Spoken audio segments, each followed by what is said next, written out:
Hello दोस्तों, जय श्री राम। तो दोस्तों, कैसे हो? आशा करता हूँ कि भगवान रामचंद्र जी की कृपा से आप सब लोग ठीक होंगे और भगवान रामचंद्र जी की कृपा हमेशा आप लोगों के ऊपर बनी रहे, यही हमारी दिल से कामना है दोस्तों।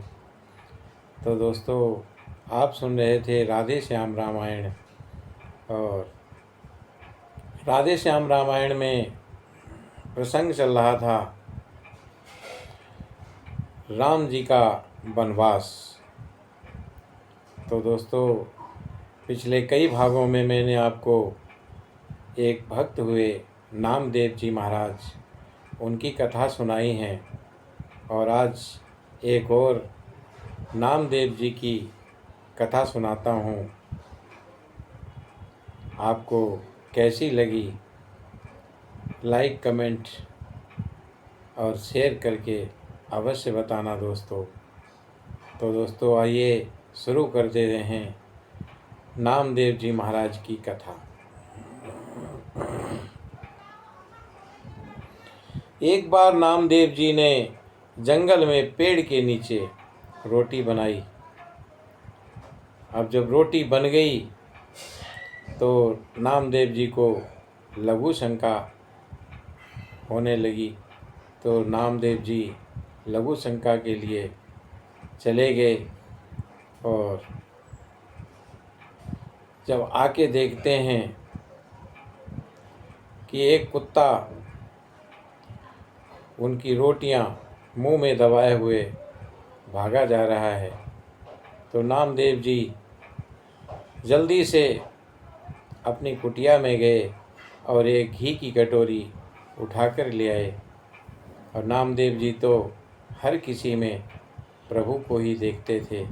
आज नामदेव जी को उस कुत्ते में भी अपने प्रभु जी को ही देखा और नामदेव जी पीछे पीछे दौड़ने लगे कटोरी लेके कि प्रभु, ये रोटी सूखी हैं, इनमें घी लगाने दीजिए और फिर आप भोग लगाइए। लेकिन कुत्ता कहाँ रुकने वाला था और कुत्ता और आगे दौड़ा।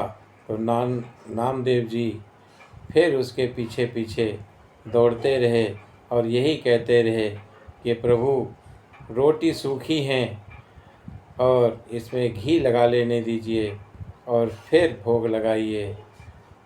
तो आगे चल के वो कुत्ते में से भी प्रभु प्रकट हो गए और नामदेव जी प्रभु जी के चरणों में गिर गए।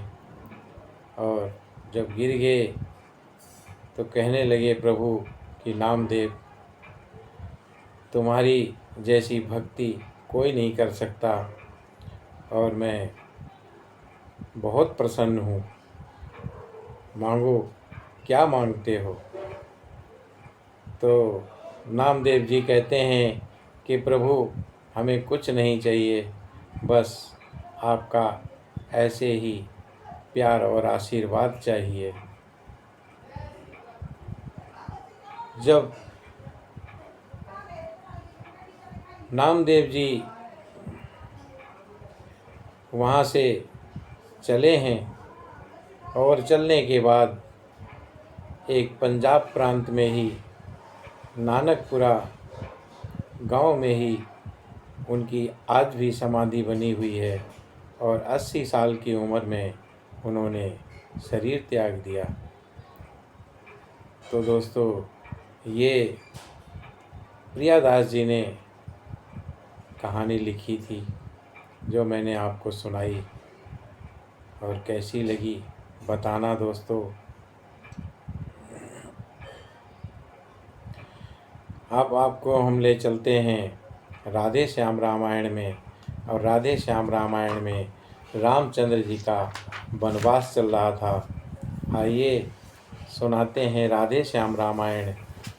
जब सीता जी भी बन जाने की आज्ञा ले चुकी और राम को भी बन जाने की आज्ञा मिल गई, तो लक्ष्मण जी ने भी माता सुमित्रा से आज्ञा ले ली और माता सुमित्रा ने आशीर्वाद दिया कि जा बेटा, तेरा कोई बाल बांका नहीं कर पाएगा और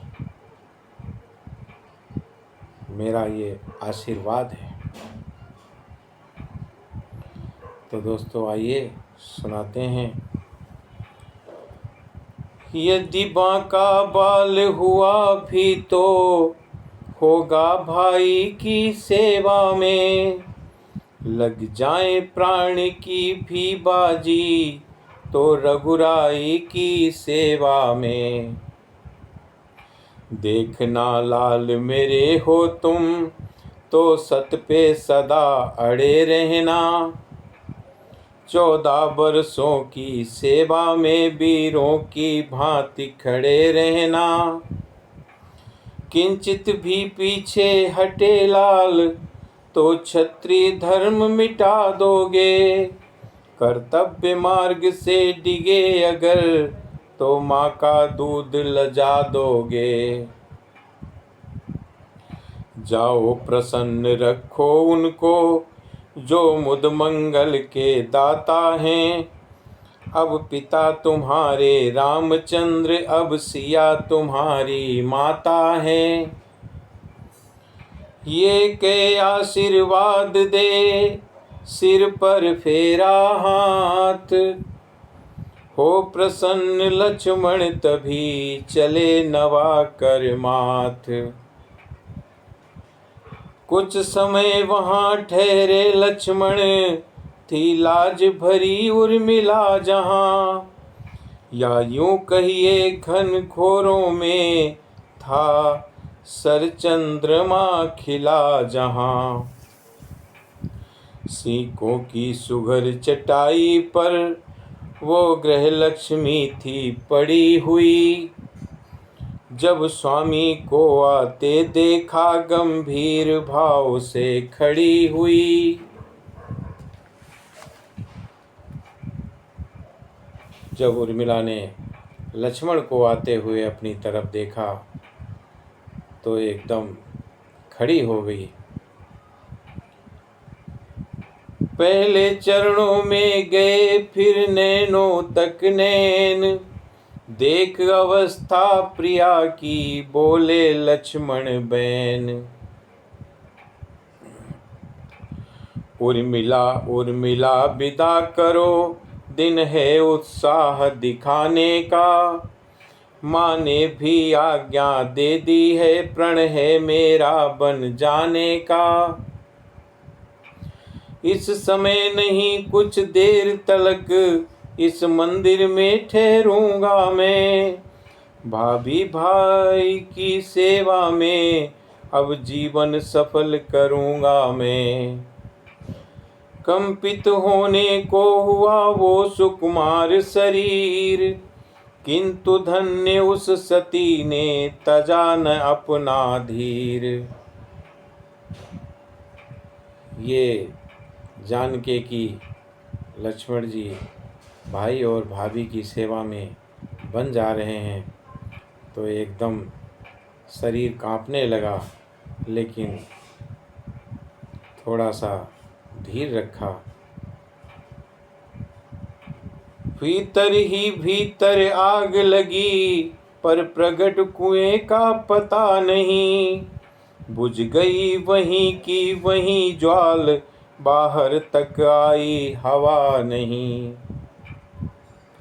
वो रोई पर ऐसी रोई पति ने भी नहीं सजल देखा, पति तो क्या कवियों तक की भी प्रतिभा ने नहीं बिकल देखा। बोली वो होगा वही जो हो भवितव्य, किंतु यही तो समय है पालन को कर्तव्य। हे हृदयेश्वर प्रस्थान करो श्री रघुराई की सेवा में, भाई का जीवन सार्थक है भाई भाभी की सेवा में। जो धर्म आपका स्वामी है सब समय उसी पर तत्पर है, भगवान जानता है मेरा कृतकृत्य हुई ये सुनकर मैं भी कहती हूँ यही दिन है अति उत्साह दिखाने का। प्राणेश्वर यही अवसर है रघुकुल में सुयश कमाने का। मैं खुश हूँ जब ये देख रही पोशाक सफर की पहने हो। बन जाने को जब हो तैयार तो यहाँ किस लिए ठहरे हो। लक्ष्मण ने जब ये सुने अर्धांगिनी के बैन, रोम रोम हर्षित हुआ सजल हो गए नैन। उर्मिला ने भी कह दिया कि जब तुम यात्रा के लिए जा ही रहे हो फिर देर क्यों है, जाओ जल्दी करो। और ये सुनकर लक्ष्मण जी बड़े प्रसन्न हो जाते हैं। तुम कहती हो कृत्य हुई, मैं कहता हूँ धन्या हो तुम। उर्मिले न तुम भी हो मनुजा, साक्षात देव कन्या हो तुम। माता हो जहाँ सुमित्रा सी, पत्नी उर्मिला समान जहाँ। उस घर की शोभा क्या कहिए, धरती पर ही है स्वर्ग वहाँ। जाने को तैयार ही हूँ, निज समय न व्यर्थ बिताता हूँ। तुमने पूछा क्यों ठहरे हो, इसका कारण बतलाता हूँ।